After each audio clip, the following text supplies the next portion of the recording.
ನಮಸ್ಕಾರ, ಈ ನ್ಯೂಸ್ ಟಿವಿಗೆ ಸ್ವಾಗತ. ನಾನು ವರ್ಷಿಣಿ. ಮೊದಲಿಗೆ ಹೆಡ್ಲೈನ್ಸ್.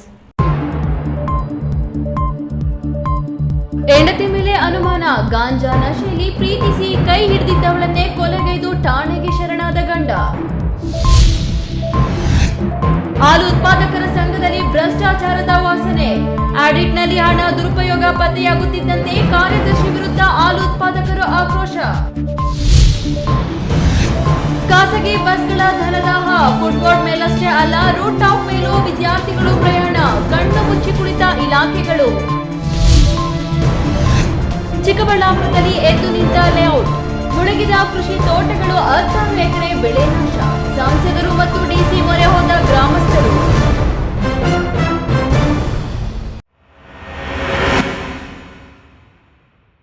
ವಾರ್ತೆಗಳ ವಿವರ. ಅವರಿಬ್ಬರದ್ದು ಕಾಲೇಜಿನ ಸ್ನೇಹ. ಆ ಬಳಿಕ ಇನ್ಸ್ಟಾದಲ್ಲಿ ಪರಸ್ಪರ ರೀಲ್ಸ್ ಮೂಲಕ ಪ್ರೀತಿಯು ಹುಟ್ಟಿದೆ. ಆದರೆ ಮದುವೆಯಾಗಿ 3 ವರ್ಷಕ್ಕೆ ಹೆಂಡತಿ ಮೇಲಿನ ಅನುಮಾನಗೊಂಡ ಗಾಂಜಾ ವ್ಯಸನಿ ಗಂಡ ಕಡೆಗೆ ಪತ್ನಿಯನ್ನ ಕೊಲೆಗೈದು ಪೊಲೀಸ್ ಠಾಣೆಯಲ್ಲಿ ಶರಣಾಗಿದ್ದಾನೆ.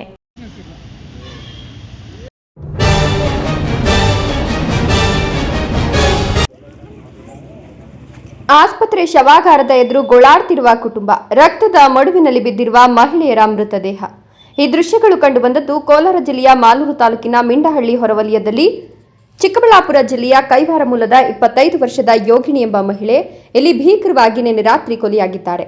ಕೊಲೆಗೈದ ಆರೋಪಿ ಗಂಡ ಗಣೇಶ್ ಪತ್ನಿಯ ಕತ್ತು ಕೊಯ್ದು ಬಳಿಕ ಮಾಲೂರು ಪೊಲೀಸ್ ಠಾಣೆಗೆ ಹೋಗಿ ಕೊಲೆ ಮಾಡಿರೋದಾಗಿ ತಪ್ಪೊಪ್ಪಿಕೊಂಡು ಶರಣಾಗಿದ್ದಾನೆ. ಚಿಂತಾಮಣಿ ತಾಲೂಕು ಕೈವಾರ ಗ್ರಾಮದ ಶ್ರೀನಿವಾಸ್ ಮತ್ತು ಕಲ್ಪನಾ ದಂಪತಿಗಳ ಮಗಳಾದ ಪರಿಶಿಷ್ಟ ಜಾತಿಗೆ ಸೇರಿದ 22 ವರ್ಷದ ಯೋಗಿನಿ ಘಟನೆಯಲ್ಲಿ ಸಾವಿಗೀಡಾಗಿದ್ದಾಳೆ. ಯೋಗಿನಿಯನ್ನ 3 ವರ್ಷದ ಹಿಂದೆ ಬ್ಯಾಲಹಳ್ಳಿ ಗ್ರಾಮದ ಯಾದವ ಸಮುದಾಯಕ್ಕೆ ಸೇರಿದ ಗಣೇಶ್ ಎಂಬ ಯುವಕ ಪ್ರೀತಿಸಿ ಮದುವೆಯಾಗಿದ್ದ. ಅದಕ್ಕೆ ಸಾಕ್ಷಿಯಾಗಿ 2 ವರ್ಷದ ಹೆಣ್ಣು ಮಗು ಸಹ ಇದೆ. ಇದೀಗ ವರದಕ್ಷಿಣೆಗಾಗಿ ಪತಿಯಿಂದ ಬರ್ಬರವಾಗಿ ಕೊಲೆಯಾಗಿದ್ದಾಳೆ ಅಂತ ಯೋಗಿನಿಯ ಪೋಷಕರು ಆರೋಪಿಸಿದ್ದಾರೆ. ಕೊಲೆಯಾಗಿರುವ ಯೋಗಿನಿಯ ಪೋಷಕರು ಮಾತನಾಡಿ, ನನ್ನ ಮಗಳು ಪ್ರೀತಿಸಿ ಅಂತರ್ಜಾತಿ ವಿವಾಹವಾಗಿದ್ಲು. ಆದರೂ ಇವರ ಮಧ್ಯೆ ಆಗಾಗ ಗಲಾಟೆಗಳು ಆಗ್ತಿತ್ತು. ಹಲವು ಬಾರಿ ನ್ಯಾಯ ಪಂಚಾಯಿತಿಗಳನ್ನ ಮಾಡಿದ್ವು. ಆದ್ರೆ ಇದೀಗ ಇದು ನನ್ನ ಮಗಳ ಕೊಲೆಯಲ್ಲಿ ಅಂತ್ಯವಾಗಿದೆ. ಅವರಿಬ್ಬರ ನಡುವಿನ ಜಗಳಕ್ಕೆ ಮುಖ್ಯ ಕಾರಣ ಗಣೇಶ್ ಕುಡಿತ ಮತ್ತು ಗಾಂಜಾ ಚಟಕ್ಕೆ ದಾಸನಾಗಿದ್ನು. ಇದನ್ನ ನಮ್ಮ ಮಗಳು ವಿರೋಧಿಸ್ತಿದ್ಲು. ಅವನ ಚಟಕ್ಕೆ ನಮ್ಮ ಮಗಳನ್ನ ವರದಕ್ಷಿಣೆಗಾಗಿ ನಿರಂತರವಾಗಿ ಪೀಡಿಸ್ತಿದ್ದ. ಆದ್ರೆ ಇಂದು ನಮ್ಮ ಮಗಳನ್ನ ಗಾಂಜಾ ಸೇವಿಸಿ ಕೊಲೆ ಮಾಡಿದ್ದಾನೆ ಅಂತ ಆರೋಪಿಸಿದ್ದಾರೆ. ಆವಾಗ ಪರಿಚಯ ಆಗಿರೋ ಸರ್, ನನ್ನ ಮಗಳು ಡಿಪ್ಲೊಮಾ ಮಾಡಿದ್ದು. ಚೆನ್ನಾಗಿಲ್ಲ ಸರ್, ಯಾವಾಗೂ ಕಿತ್ತಾಡೋದು, ಕುಡಿದ್ಬಿಟ್ಟು ಬಂದು ಜಗಳ ಮಾಡೋದು, ಡ್ರಗ್ಸು ಗಾಂಜಾ ಎಲ್ಲ ಹೊಡಿತಾನೆ ನನ್ನ ಮಗ. ಅವನಿಗೆಲ್ಲ ನಾವು ಗಾಡಿ ನಾವು ತಗೊಟ್ಟಿರೋದು, ಇದು ಮೊಬೈಲ್ ನಾವು ಕೊಡಿಸಿರೋದು ಎಲ್ಲ ನಮ್ಮದು ಸರ್. ಒಂದೇನಿಲ್ಲ, ₹1 ಖರ್ಚು ಮಾಡಿದ್ರೆ ಅಮ್ಮನ ಕೆಲಸಕ್ಕೆ ಹೋಗೋದು, ತಗೊಂಬಂದು ಹಾಕೋದು, ತಿನ್ಕೊಂಡು ಮನೇಲಿರೋದು. ಅವನೇನನ್ನು ಮಾಡಿ ಸಾಯಿಸಬೇಕು. ವರದಕ್ಷಿಣೆ ಕಿರುಕುಳದಿಂದ ನಮ್ಮ ಮಗಳ ಕಷ್ಟವನ್ನ ನೋಡಿ ಅವನಿಗೆ ಒಂದು ಹೊಸ ಬೈಕ್ ಕೊಡಿಸಿದ್ವು. ಜೊತೆಗೆ ಹಣವನ್ನ ಕೊಟ್ಟು ಅವರ ದಾಂಪತ್ಯ ಜೀವನದಲ್ಲಿ ಸಮಸ್ಯೆಗಳು ಇರದಂತೆ ಜೀವನ ಸಾಗಿಸಲಿ ಅಂತ ನೋಡ್ಕೊಂಡಿದ್ವು. ಆದರೂ ಈ ದಿನ ನನ್ನ ಮಗಳನ್ನ ಬಲಿ ಪಡೆದಿದ್ದಾನೆ ಅಂತ ಆರೋಪಿಸಿದ್ದಾರೆ. ಅವನೇ ನಮಗೆ ಸ್ವತಃ ಕರೆ ಮಾಡಿ ನಿಮ್ಮ ಮಗಳನ್ನ ಕೊಲೆ ಮಾಡಿದ್ದೇನೆ, ಬಂದು ತೆಗೆದುಕೊಂಡು ಹೋಗಿ ಅಂತ ಕರೆ ಮಾಡಿ ಹೇಳಿದಾಗ ಅವನ ಮಾತನ್ನ ನಾವು ನಂಬಲಿಲ್ಲ. ಅವನು ಕುಡುಕ ಬಾಯಿಗೆ ಬಂದದ್ದನ್ನ ಮಾತಾಡ್ತಾನೆ ಅಂತ ತಲೆ ಕೆಡಿಸ್ಕೊಂಡಿರ್ಲಿಲ್ಲ. ನಂತರ ಪೊಲೀಸರು ಕರೆ ಮಾಡಿ ಕೊಲೆ ವಿಚಾರ ತಿಳಿಸಿದ ನಂತರ ನಿಜ ಅಂತ ನಂಬಿ ನಾವು ಬಂದು ನೋಡಿದಾಗ ಘಟನೆ ತಿಳಿದಿದೆ. ಗಣೇಶ್ ಅನ್ನೋರ ವೈಫು ಯೋಗಿನಿ ಅನ್ನೋರದು ಒಂದು ಕೊಲೆ ಆಗಿದೆ ಅಂತ ಅಂದ್ಬಿಟ್ಟು ನಮಗೆ ಪೊಲೀಸ್ ಠಾಣೆಯಿಂದ ಇನ್ಫಾರ್ಮೇಷನ್ ಬಂತು. ಅದು 7 ವರ್ಷದ ಒಳಗಡೆ 2 ವರ್ಷ ಆಗಿದೆ ಮದುವೆ ಆಗಿ ಅಂತ ಅವ್ರ ಪೇರೆಂಟ್ಸ್ ತಿಳಿಸಿದ್ದಾರೆ. ಲವ್ ಮ್ಯಾರೇಜ್ ಅಂತ ಹೇಳ್ತಾ ಇದ್ದಾರೆ. ಸೊ ಹಾಗಾಗಿ ತುಂಬ ತೊಂದರೆ ಕೊಡ್ತಾಯಿದ್ರು ಅಂತ ಅವ್ರ ಪೇರೆಂಟ್ಸು ತುಂಬ ಗೋಗರ್ದಿದ್ದಾರೆ. ಮತ್ತು ಅದನ್ನು ಶವ ತನಿಖೆಗೆ ಒಳಪಡಿಸ್ತಾ ಇದ್ದೀವಿ. ಇನ್ಕ್ವೆಸ್ಟಲ್ಲಿ ಏನಿದೆ ಅದು ರಿಪೋರ್ಟ್ ಮಾಡಿ ಕಾನೂನಾತ್ಮಕವಾಗಿ ಏನು ಕ್ರಮ ವಹಿಸಬೇಕು ಅದನ್ನು ಪೊಲೀಸರಿಗೆ ಡೈರೆಕ್ಷನ್ಸ್ ಕೊಡೋಕ್ಕೆ ಸಂಬಂಧಪಟ್ಟಂತೆ ಇದು ಇಂಟರ್ ಕ್ಯಾಸ್ಟ್ ಮ್ಯಾರೇಜ್ ಆಗಿದೆ. ಒಂದು ಎರಡನೇದು ಇವರು ಚಿಂತಾಮಣಿ ತಾಲೂಕು ಕೈವಾರದವರು ಹೆಣ್ಣು ಮಗು ಅಂತ ಹೇಳುತ್ತೆ. ಅದಕ್ಕೊಂದು ಹೆಣ್ಣು ಮಗುನೂ ಇದೆ, 1.5 ವರ್ಷದ ಒಂದು ಮಗು ಸಹ ಇದೆ. ಸೊ ಅದಕ್ಕೆ ಸಂಬಂಧಪಟ್ಟಂಗೆ ನಮ್ಮಲ್ಲಿ ಏನಿದೆ ಇಲಾಖೆಯಡಿ ಪರಿಹಾರ ಏನು ಕೊಡಬೇಕು ಅದನ್ನು ಕುಟುಂಬಕ್ಕೆ ಒದಗಿಸುವಂಥ ವ್ಯವಸ್ಥೆನ ಮಾಡ್ತೀವಿ. ಒಟ್ನಲ್ಲಿ ಪೋಷಕರ ವಿರೋಧದ ನಡುವೆಯೂ ಅಂತರ್ಜಾತಿ ಮದುವೆಯಾಗಿದ್ದ ಪ್ರೇಮಿಗಳು ಮುಂದೆ ಸುಖವಾದ ಜೀವನದ ಕನಸು ಕಂಡಿದ್ರು. ಆದರೆ ಹೆಂಡತಿಯ ಮೇಲಿನ ಅನುಮಾನದಿಂದ ಪತ್ನಿಗೆ ಕಾಟ ಕೊಡಲು ಆರಂಭಿಸಿದ್ದ ಗಾಂಜಾ ವ್ಯಸನಿ ಗಂಡನ ಕಾಟ ತಾಳಲಾರದೆ ಮನೆ ಬಿಟ್ಟು ಬಂದಿದ್ದ ಮಹಿಳೆ ಮುಂದೆ ಸ್ವತಂತ್ರ ಜೀವನ ಕನಸು ಕಂಡಿದ್ಲು.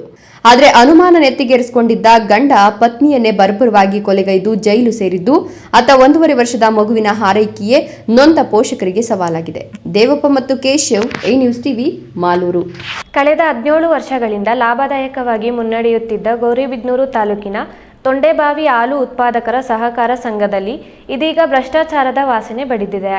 ಸಂಘದ ಕಾರ್ಯದರ್ಶಿ ಚಂದ್ರಶೇಖರ್ ಎಂಬುವವರು ಕಳೆದ 5 ತಿಂಗಳಿಂದ ಸ್ಥಳೀಯ ಹಾಲು ಮಾರಾಟದ ಬರೋಬ್ಬರಿ 2,33,000 696 ರೂಪಾಯಿ ಹಣವನ್ನು ದುರುಪಯೋಗ ಮಾಡಿಕೊಂಡು ಆಡಿಟ್ನಲ್ಲಿ ಪತ್ತೆಯಾಗಿದ್ದು, ವಿಷಯ ತಿಳಿದಿದ್ದಂತೆ ಹಾಲು ಉತ್ಪಾದಕರು ಆಕ್ರೋಶಗೊಂಡಿದ್ದಾರೆ.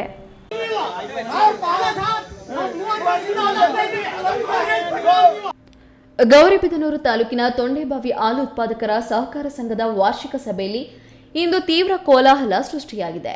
ಲಕ್ಷಾಂತರ ರೂಪಾಯಿ ಹಣ ದುರ್ಬಳಕೆ ಆರೋಪದ ಹಿನ್ನೆಲೆಯಲ್ಲಿ ರೈತರು ಹಾಗೂ ಸಂಘದ ಪದಾಧಿಕಾರಿಗಳ ನಡುವೆ ತೀವ್ರ ಮಾತಿನ ಚಕಮಕಿ ನಡೆಯಿತು. ಸಂಘದ ಅಧ್ಯಕ್ಷ ಹಾಗೂ ಚೀಮುಲ್ ನಿರ್ದೇಶಕ ಜೆ ಕಾಂತರಾಜು ಮಾತನಾಡಿ, ಹಾಲಿನ ಗುಣಮಟ್ಟದ ಬಗ್ಗೆ ಪರಿಶೀಲನೆ ವೇಳೆ ತೊಂಡೇಬಾವಿ ಸಂಘದಲ್ಲಿ ಗುಣಮಟ್ಟ ಕಡಿಮೆ ಇರುವುದು ಹಾಗೂ ಸಂಘದ ಕಾರ್ಯದರ್ಶಿ ಚಂದ್ರಶೇಖರ್ ಕಳೆದ 5 ತಿಂಗಳಿಂದ 2,33,696 ಸ್ಥಳೀಯವಾಗಿ ಹಾಲಿನ ದುರುಪಯೋಗ ಹಣವನ್ನ ಮಾಡಿಕೊಂಡಿರುವುದು ಕಂಡು ಬಂದಿದೆ ಎಂದು ತಿಳಿಸಿದರು. ಸಿಸಿ ಕ್ಯಾಮೆರಾ 15 ದಿವಸದಿಂದ ಯಾಕೆ ಹಾಕ್ಸಿದ್ರು ಅಂತ ಮೊನ್ನೆ ಪ್ರಸ್ತಾಪ ಮಾಡಿದ್ರು. ಯಾವಾಗ ಕ್ವಾಲಿಟಿ ಇಶ್ಯೂ ಬಂತು ನನಗೆ ಡೌಟ್ ಬಂತು, ಎಲ್ಲ ಒಂದ್ ಕಡೆ ತಪ್ಪಾಗ್ತಾ ಇದೆ, ಇಲ್ಲ ನಮ್ಮ BMC ತಪ್ಪಾಗ್ತಾ ಇದೆಯಾ ಅಥವಾ ಬೇರೆ ಕಡೆ ತಪ್ಪಾಗ್ತಾ ಇದೆಯೋ, ಏನಾಗ್ತಾ ಇದೆ ಅಂತ ನಾವು ನೋಡ್ಬೇಕಾದ್ರೆ ಸಿಸಿ ಕ್ಯಾಮೆರಾ ಇವಾಗ ಇವನು ಸೆಕ್ರೆಟರಿ ಇರೋದಿಲ್ಲ ಅಥವಾ ಸ್ಟಾಫ್ನವ್ರು ಇರೋದಿಲ್ಲ, ನಾವು ಆ ದೋಷನ ಏನಾದ್ರು ತಪ್ಪಾಗಿದೆ ಅಂತಂದ್ರೆ ಯಾರ ಮೇಲೆ ಹಾಕ್ಬೇಕು?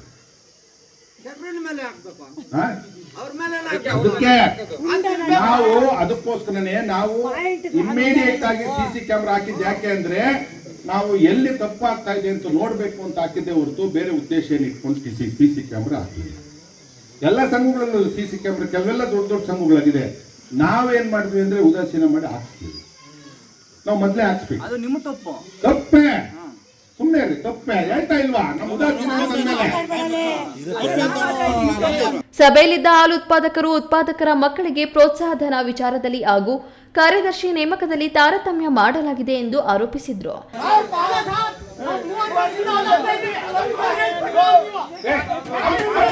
ಈ ವೇಳೆ ಮುಖಂಡರಾದ ಯತೀಶ್, ಹಣ ದುರುಪಯೋಗ ಪಡಿಸಿಕೊಂಡಿರುವವರ ವಿರುದ್ಧ ಯಾವ ಕ್ರಮ ಜರುಗಿಸುತ್ತೀರಾ, ಇಷ್ಟಕ್ಕೆ ಬಿಡುತ್ತೀರಾ ಎಂದು ಪ್ರಶ್ನಿಸಿದ್ರು. ಇದಕ್ಕೆ ವ್ಯವಸ್ಥಾಪಕ ಡಾಕ್ಟರ್ ಮಹೇಂದ್ರ ಮಾತನಾಡಿ, ಈ ಬಗ್ಗೆ ಪರಿಶೀಲಿಸಲಾಗಿದ್ದು ಸೂಕ್ತ ಕ್ರಮ ಜರುಗಿಸಲಾಗುವುದು ಎಂದು ತಿಳಿಸಿದ್ರು. ಇನ್ನು ಕಾರ್ಯದರ್ಶಿ ಚಂದ್ರಶೇಖರ್ ಮಾತನಾಡಿ, ಸಂಘದ ಯಾವುದೇ ನಿರ್ದೇಶಕರ ಹಸ್ತಕ್ಷೇಪವಿಲ್ಲ. ನನ್ನ ವೈಯಕ್ತಿಕ ಕಾರಣಗಳಿಂದ ಹಣವನ್ನ ಬಳಕೆ ಮಾಡಿಕೊಂಡಿದ್ದೇನೆ. ಇದಕ್ಕೆ ನಾನೇ ಸಂಪೂರ್ಣ ಜವಾಬ್ದಾರನಾಗಿದ್ದೇನೆ. 15 ದಿನಗಳ ಒಳಗೆ ಹಣವನ್ನು ಸಂಘಕ್ಕೆ ಜಮಾ ಮಾಡುತ್ತೇನೆ ಎಂದು ತಿಳಿಸಿದ್ರು. ನಾನು ನಮ್ಮ ಸಂಘದ ಅಧ್ಯಕ್ಷರು ಮತ್ತು ಆಡಳಿತ ಮಂಡಳಿಯವರು ಏನು ಇನ್ವೆಸ್ಟಿಗೇಷನ್ ನಡೆಸಿ ನನ್ನ ಮೇಲೆ 2,33,000 ಚಿಲ್ಲರೆ ಆ ಒಂದು ಹಣಕ್ಕೆ ನಾನೇ ಜವಾಬ್ದಾರನಾಗಿರ್ತೇನೆ. ಇದಕ್ಕೆ ನಮ್ಮ ಸಂಘದ ಅಧ್ಯಕ್ಷ ಆಗಿರ್ತಕ್ಕಂಥ ಕಾಂತರಾಜ್ ಅವರಾಗಲಿ ಯಾರೇ ನಿರ್ದೇಶಕರಾಗಲಿ ಇದಕ್ಕೆ ಕಾರಣರಲ್ಲ.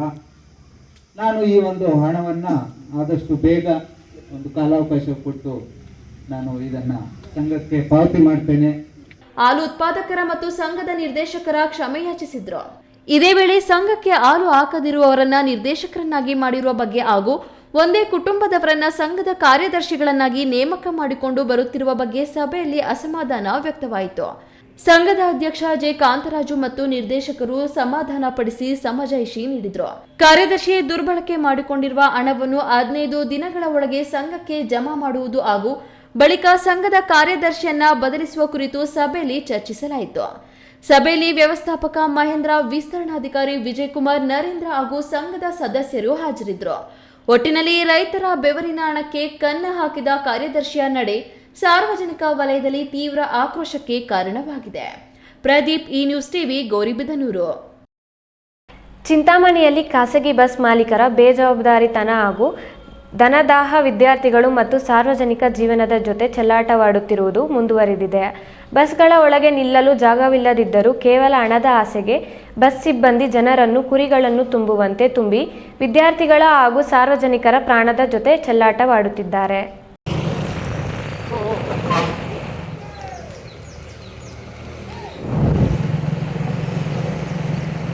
ಹೌದು, ಈ ದೃಶ್ಯ ನೋಡಿ. ಚಿಂತಾಮಣಿ ನಗರ ಭಾಗದಿಂದ ಗ್ರಾಮಾಂತರ ಪ್ರದೇಶಕ್ಕೆ ಹೋಗುತ್ತಿರುವ ಖಾಸಗಿ ಬಸ್ ಒಂದರ ಫುಟ್ಬೋರ್ಡ್ ಮೇಲೆ ತೂಗಾಡುತ್ತಾ ವಿದ್ಯಾರ್ಥಿಗಳು ಪ್ರಯಾಣಿಸುತ್ತಿರುವುದು ಸ್ಪಷ್ಟವಾಗಿ ಕಾಣಿಸುತ್ತಿದೆ. ಅಷ್ಟೇ ಅಲ್ಲದೆ ಬಸ್ಸಿನ ಟಾಪ್ ಮೇಲೂ 16 ವಿದ್ಯಾರ್ಥಿಗಳು ಯಾವುದೇ ಸುರಕ್ಷತೆ ಇಲ್ಲದೆ ಕುಳಿತುಕೊಂಡು ಪ್ರಯಾಣಿಸುತ್ತಿರುವುದು ತೀವ್ರ ಆತಂಕಕ್ಕೆ ಕಾರಣವಾಗಿದೆ. ಬಸ್ಸಿನ ಚಾಲಕ ಅತಿ ವೇಗವಾಗಿ ಮತ್ತು ಅಸಮರ್ಪಕ ರಸ್ತೆಗಳಲ್ಲಿ ಬಸ್ ಚಲಾಯಿಸುತ್ತಿದ್ದರೂ ಬಾಗಿಲಲ್ಲಿ ನೇತಾಡುತ್ತಿರುವವರ ಬಗ್ಗೆ ಕನಿಷ್ಠ ಕಾಳಜಿಯನ್ನು ತೋರುತ್ತಿಲ್ಲ.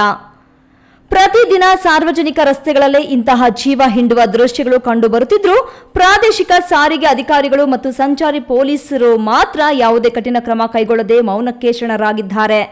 ನಿಯಮ ಉಲ್ಲಂಘಿಸುವ ಇಂತಹ ಬಸ್ಗಳ ವಿರುದ್ಧ ಕಠಿಣ ಕಾನೂನು ಕ್ರಮ ಅಥವಾ ರಹದಾರಿ ರದ್ದುಗೊಳಿಸುವ ಕೆಲಸವಾಗುತ್ತಿಲ್ಲ ಎಂಬ ಸಾರ್ವಜನಿಕ ವಲಯದ ಆಕ್ರೋಶಕ್ಕೆ ಈ ದೃಶ್ಯಗಳು ಸಾಕ್ಷಿಯಾಗಿವೆ. ಯಾವುದಾದರೂ ದೊಡ್ಡ ಅನಾಹುತ ಸಂಭವಿಸುವ ಮುನ್ನ ಬಸ್ ಮಾಲೀಕರು ಮತ್ತು ಚಾಲಕರ ವಿರುದ್ಧ ತಕ್ಷಣವೇ ಕ್ರಿಮಿನಲ್ ಮೊಕದ್ದಮೆ ದಾಖಲಿಸಬೇಕು ಎಂದು ಸ್ಥಳೀಯರು ಆಗ್ರಹಿಸಿದ್ದಾರೆ. ಗ್ರಾಮೀಣ ಮತ್ತು ಅರೆ ನಗರ ಪ್ರದೇಶಗಳಲ್ಲಿ ಸರ್ಕಾರಿ ಬಸ್ಗಳ ಕೊರತೆಯನ್ನೇ ಬಂಡವಾಳ ಮಾಡಿಕೊಂಡಿರುವ ಖಾಸಗಿ ಬಸ್ ಆಪರೇಟರ್ಗಳ ಈ ದಂಧೆಗೆ ಬ್ರೇಕ್ ಬೀಳಬೇಕಿದೆ. ಉನ್ನತ ಅಧಿಕಾರಿಗಳು ಈ ಕೂಡಲೇ ಮಿತಿ ಮೀರಿದ ಪ್ರಯಾಣಿಕರನ್ನ ತುಂಬುವ ಖಾಸಗಿ ಬಸ್ಗಳ ವಿರುದ್ಧ ಕಟ್ಟುನಿಟ್ಟಿನ ಕಾರ್ಯಾಚರಣೆ ನಡೆಸಬೇಕಿದೆ. ಬಿ ದೇವಪ್ಪ, ಈ ನ್ಯೂಸ್ ಟಿವಿ, ಚಿಂತಾಮಣಿ. ಇದೀಗ ವಿರಾಮದ ನಂತರ ಈ ನ್ಯೂಸ್ ಟಿವಿ ಮುಂದುವರಿಯುತ್ತದೆ. ಖ್ಯಾತ ಶಸ್ತ್ರಚಿಕಿತ್ಸಾ ತಜ್ಞ ಡಾಕ್ಟರ್ ಪ್ರಶಾಂತ್ ಮೂರ್ತಿ ಸಾರಥ್ಯದಲ್ಲಿ ಆರಂಭಗೊಂಡಿದೆ ಅತ್ಯಾಧುನಿಕ ಸೌಲಭ್ಯಗಳನ್ನು ಒಳಗೊಂಡ ದಿನದ 24 ಗಂಟೆಗಳ ಕಾಲ ಕಾರ್ಯನಿರ್ವಹಿಸುತ್ತಿರುವ ಅಭಯ ಆಸ್ಪತ್ರೆಯಲ್ಲಿ ಎಲ್ಲಾ ರೀತಿಯ ಚಿಕಿತ್ಸೆಗಳು ಲಭ್ಯ. ಗುಣಮಟ್ಟದ ಆರೋಗ್ಯ ಸೇವೆಯನ್ನು ಕೈಗೆಟುಕುವ ದರದಲ್ಲಿ ಒದಗಿಸುವುದು ನಮ್ಮ ಧ್ಯೇಯ. ಚಿಕ್ಕಬಳ್ಳಾಪುರ ಜಿಲ್ಲೆಯಲ್ಲಿ ಆರಂಭಗೊಂಡಿರುವ ಈ ಆಸ್ಪತ್ರೆಯಲ್ಲಿ ಈ ಕೆಳಕಂಡ ಚಿಕಿತ್ಸೆಗಳು ಲಭ್ಯ: ತುರ್ತು ಸೇವೆ, ಜನರಲ್ ಮೆಡಿಸಿನ್, ಜನರಲ್ ಸರ್ಜರಿ, ಮಕ್ಕಳ ತಜ್ಞ ವೈದ್ಯರ ಸೇವೆ, ಎಂಡೋಸ್ಕೋಪಿ, ಮೂಳೆ ರೋಗ ತಜ್ಞರ ಸೇವೆ, ಸ್ತ್ರೀರೋಗ ತಜ್ಞರ ಸೇವೆ, ಗ್ಯಾಸ್ಟ್ರೋಎಂಟರಾಲಜಿ, ಸಿಟಿ ಸ್ಕ್ಯಾನಿಂಗ್, ಅಲ್ಟ್ರಾಸೌಂಡ್ ಹಾಗೂ ಪ್ರಯೋಗಾಲಯ ಸೇವೆಗಳು ಲಭ್ಯವಿದೆ. Looking for the perfect place for your child's bright future? Welcome to Dolphins Group of Educational Institutions, where excellence begins from the very first step. Our new Montessori program designed to nurture young minds with care and creativity. With experienced faculty, safe and reliable transport facilities, and separate secure hostel accommodation, we ensure comfort, safety, and quality education at every stage.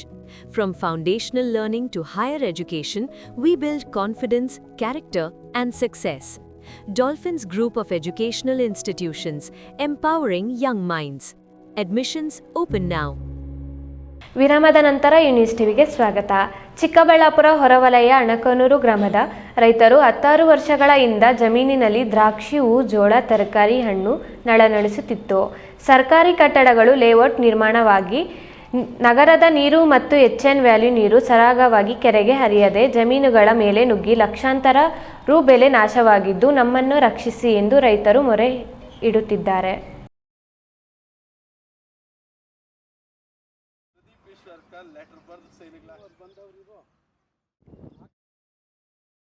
Chikkaballapur ನಗರದಿಂದ ಜಿಲ್ಲಾಧಿಕಾರಿಗಳ ಕಚೇರಿಗೆ ಹೋಗುವ ರಸ್ತೆ ಮಧ್ಯೆ ಇರುವ ಅಣಕನೂರು ಅಚ್ಚುಕಟ್ಟು ಪ್ರದೇಶ ಸಂಪೂರ್ಣ ನೀರಿನಲ್ಲಿ ಮುಳುಗಿ ಹೋಗಿ ರೈತರ ಬೆಳೆಗಳು ಹಾಳಾಗಿ ಲಕ್ಷಾಂತರ ರೂಪಾಯಿಗಳ ನಷ್ಟ ಉಂಟಾಗ್ತಿದೆ. ನಮ್ಮ ಪ್ರಾಬ್ಲಮ್ ಯಾರಿಗೆ ಹೇಳೋಣ ಅನ್ನೋ ಚಿಂತೆಯಲ್ಲಿದ್ದಾರೆ. ನಮ್ಮ ಸಮಸ್ಯೆಗೆ ಪರಿಹಾರ ಸೂಚಿಸಿ ಅಂತ ಅಣಕನೂರು ರೈತರು ಅರ್ಜಿ ಹಿಡಿದು ಡಿಸಿ ಕಚೇರಿ ಜನಪ್ರತಿನಿಧಿಗಳ ಹತ್ರ ಹೋಗ್ತಾ ಇದ್ದಾರೆ. ಅರೆ ಇದೇನಪ್ಪ, ಮಳೆ ಇಲ್ಲ, ಕೆರೆ ತುಂಬಿಲ್ಲ, ಇದಕ್ಕಿದ್ದಂತೆ ತೋಟಗಳಿಗೆ ನೀರು ಎಲ್ಲಿಂದ ಬಂತು ಅಂತ ಯೋಚಿಸ್ತಿದ್ದೀರಾ? ಚಿಕ್ಕಬಳ್ಳಾಪುರ ನಗರದಲ್ಲಿ ಬಳಕೆ ಮಾಡಿ ಹೊರಗೆ ಬಿಟ್ಟ ನೀರು ಮುಷ್ಟೂರು ಕೆರೆ ನೀರು ಕಾಲುವೆ ಮುಖಾಂತರ ಹರಿದು ಅಮಾನಿ ಗೋಪಾಲಕೃಷ್ಣ ಕಡೆ ಸರಾಗವಾಗಿ ಹರಿದು ಹೋಗುವ ರಾಜಕಾಲುವೆ ಮುಚ್ಚಿ ಹೋಗಿದೆ. ಜಿಲ್ಲಾಧಿಕಾರಿಗಳ ಕಚೇರಿಗೆ ಹೋಗುವ ರಸ್ತೆ ಫ್ಲೈಓವರ್ ಹತ್ರ ಕಟ್ಟಿರೋ ಸರ್ಕಾರಿ ಮಹಿಳಾ ಕಾಲೇಜ್, ಅದರ ಸುತ್ತಮುತ್ತ ತಲೆ ಎತ್ತಿರುವ ಲೇಔಟ್ಗಳಿಂದ ನೀರು ಮುಂದಕ್ಕೆ ಸಾಗಿ ಹೋಗಲು ಆಗದೆ ಅಣಕನೂರು ರೈತರ ಕೃಷಿ ತೋಟಗಳಿಗೆ ನುಗ್ಗಿವೆ. ಇದರಿಂದ 100 ಎಕರೆ ಪ್ರದೇಶದಲ್ಲಿಟ್ಟಿರುವ ದ್ರಾಕ್ಷಿ, ದಾಳಿಂಬೆ, ಶಾಮಂತಿಗೆ ಹೂವು, ರೋಸ್, ತರಕಾರಿ, ಜೋಳ, ತೆಂಗಿನ ತೋಟ ಹಾಳಾಗಿ ಹೋಗಿವೆ. ಫಸಲಿಗೆ ಬಂದ ದ್ರಾಕ್ಷಿ ಕೊಳೆತು ಹೋಗಿದೆ, ಜೋಳ ಒಣಗಿ ಹೋಗಿದೆ. ಕೆರೆ ಅಂಗಳದಲ್ಲಿ ಹಾಕಿರುವ ಬೋರ್ವೆಲ್ಗಳು ಆನ್ ಮಾಡಲು ಆಗ್ತಾ ಇಲ್ಲ. 16 ವರ್ಷಗಳಿಂದ ಇದನ್ನೇ ನಂಬಿಕೊಂಡು ಜೀವನ ಸಾಗಿಸುತ್ತಿದ್ದ ಅಣಕನೂರು ರೈತರು ಈಗ ದಿಕ್ಕು ಕಾಣದಂತಾಗಿದ್ದಾರೆ. ಇದು ಸುಮಾರು ಅಂತಂದರೆ 3-4 ಕೆರೆ ನೀರು ಈ ಜಾಗದಲ್ಲಿ ಬರುತ್ತೆ. ಈಗ ಅದು ಸರಾಗವಾಗಿ ಗೋಪಾಲಕೃಷ್ಣ ಕೆರೆಗೆ ಹೋಗ್ತಾ ಇತ್ತು. ಇಲ್ಲಿ ಈ ಕಾಲೇಜ್ ಕಟ್ಟಿರೋದ್ರಿಂದ ರಾಜಕಾಲುವೆಗೆ ಅಡ್ಡಲಾಗಿ ಕಾಲೇಜ್ ಕಟ್ಟಿದ್ದಾರೆ. ಅವರು ಪಕ್ಕದಲ್ಲಿ ಹೈವೇ ರೋಡ್ ಪಕ್ಕದಲ್ಲಿ ಒಂದು ದೊಡ್ಡ ಕಾಲುವೆ ಮಾಡಿ ಅಪ್ಪಯ್ಯನಕುಂಟೆವರೆಗೂ ರೆಡಿ ಮಾಡಿದರು. ಆಗ ನೀರು ಸರಾಗವಾಗಿ ಹೋಗ್ತಾ ಇತ್ತು. ಇಲ್ಲಿ ಪಕ್ಕದಲ್ಲಿ ಒಬ್ಬರು ಖಾಸಗಿ ಲೇಔಟ್ ಒಂದು ಮಾಡಿ ಆ ಕಾಲುವೆನ ಡೈವರ್ಷನ್ ಚೇಂಜ್ ಮಾಡಿದ್ದಾರೆ. ಅಲ್ಲಿ ಸಿಮೆಂಟ್ ಪೈಪುಗಳು ಹಾಕಿ ಅಸಮರ್ಪಕವಾಗಿ ಕಾಲುವೆ ಮಾಡಿದ್ದಾರೆ. ಅದರಲ್ಲಿ ಒಂದು ಹನಿನೂ ನೀರು ಹೋಗ್ತಾ ಇಲ್ಲ. ಇನ್ನು ನೀರಿನ ಹಾವಳಿ ತಪ್ಪಿಸಲು ಕ್ರಮ ಕೈಗೊಳ್ಳಿ, ಪರಿಹಾರ ನೀಡಿ ಅಂತ ಪಟ್ರೇನಹಳ್ಳಿ ಗ್ರಾಮ ಪಂಚಾಯಿತಿ ಮಾಜಿ ಅಧ್ಯಕ್ಷ ಅಣಕನೂರು ವೆಂಕಟೇಶ್ ಮತ್ತು ರೈತರು ಜಿಲ್ಲಾಧಿಕಾರಿ ನಗರಾಭಿವೃದ್ಧಿ ಪ್ರಾಧಿಕಾರಕ್ಕೆ ಅರ್ಜಿ ಸಲ್ಲಿಸಿ ಕ್ರಮಕ್ಕೆ ಒತ್ತಾಯಿಸಿದ್ದಾರೆ. ಇದಲ್ಲದೆ ಇನ್ನು ಕೆಲವು ರೈತರು ಸಂಸದ ಡಾಕ್ಟರ್ ಕೆ ಸುಧಾಕರ್ಗೆ ಮನವಿ ಮಾಡಿದ್ದರ ಪರಿಣಾಮ ಸಂಸದ ಡಾಕ್ಟರ್ ಕೆ ಸುಧಾಕರ್ ಹಾಗೂ ನಗರಾಭಿವೃದ್ಧಿ ಪ್ರಾಧಿಕಾರದ ಯೋಜನಾಧಿಕಾರಿ ಮಂಜುನಾಥ್ ಸ್ಥಳಕ್ಕೆ ಬಂದು ಪರಿಶೀಲನೆ ನಡೆಸಿದ್ದಾರೆ. ಇದಕ್ಕೆ ತಾತ್ಕಾಲಿಕ ಪರಿಹಾರ ಸೂಚಿಸಲು ನಗರಾಭಿವೃದ್ಧಿ ಇಲಾಖೆ ಕ್ರಮ ಜರುಗಿಸಲಾಗುವುದು ಅಂತ ಡಿಸಿ ಹೇಳಿದ್ರೆ, ಸಂಸದ ಡಾಕ್ಟರ್ ಕೆ ಸುಧಾಕರ್ ರಾಜಕಾಲುವೆ ಒತ್ತುವರಿ ಮಾಡಿರೋರ ವಿರುದ್ಧ ಕ್ರಮ ಜರುಗಿಸಿ ಒತ್ತುವರಿ ತೆರವುಗೊಳಿಸಿ ಅಂತ ಸಂಬಂಧಪಟ್ಟ ಅಧಿಕಾರಿಗಳಿಗೆ ತಿಳಿಸಿದ್ದಾರೆ. ಇದನ್ನು ಎಚ್ಚೆತ್ತುಕೊಂಡು ಮತ್ತೆ ಮೊನ್ನೆ ನಾವು ಹಿಂದಿನ ಮಂಗಳವಾರ ನಾವು DC ವರೆಗೆ ಹೋಗಿ ನಾವು ಮೆಮೊಂಡ ಕೊಟ್ಟಿದ್ದೀವಿ. ಅವ್ರನ್ನ ಅದಕ್ಕಾಗಿ ನಾವು amount first priority first preference ಅದಕ್ಕೆ ನಾವು ಕೊಡ್ತೀವಿ. ನಾವು ಫ್ರೀಯಾಗಿ ಇವತ್ತು ಈ ವಾರದಲ್ಲಿ ನಾವು ಏನು ಮೀಟಿಂಗ್ ಇಟ್ಕೊಂಡಿದ್ದೀವಿ. ಆ ಮೀಟಿಂಗ್ನಲ್ಲಿ ನಾವು ಫ್ರೀಯಾಗಿ ತಯಾರು ಮಾಡಿ ನಾವು ತ್ವರಿತವಾಗಿ ಅದನ್ನು ಕೆಲಸ ಶುರು ಮಾಡೋದಕ್ಕೆ ನಾವು ಬದ್ಧರಾಗಿದ್ದೀವಿ.